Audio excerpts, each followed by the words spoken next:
ወረዳዎች ገቢ ይሰበስባሉ፣ ከተሞች ገቢ ይሰበስባሉ። ዛሬ ጠዋት የተሰበሰበው ማታ ይወጣል፣ ወይም ትናንት የተሰበሰበው ገቢ ዛሬ ይወጣል። ለመደበኛ ወጪ ማለት ነው። ለመስተንግዶ፣ ለነዳጅ፣ ለአበል፣ ለመኪና ጥገና። ቅድም የምትሉት መድኃኒት አይገዛም። ቅድም መናነሳቸው የልማት ስራዎች አይሰሩም።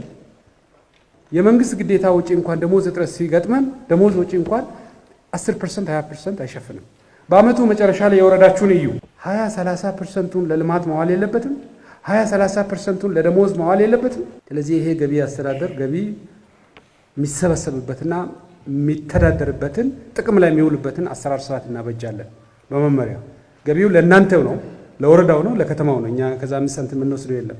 ግን የተሰበሰበው በወሩ መጨረሻ በዝግ አካውንት ውስጥ ገብቶ የዞን አስተዳዳሪ አውቆ የወረዳ መዋቅር ፕሮግራም ሰርቶ አምጥቶ ይህን ያክል ልማት ሰራለሁ፣ ይህን ያክል መደበኛ ወጪ ነው፣ የነዳጅ ያበል የመስተንግዶ ነው፣ የጥገና ነው፣ ይህን ያክል ለነዚህ ወጪዎች ብሎ ፕላን ሰርቶ በዛ ፕላን መሰረት እየጸደቀ መውጣት አለበት።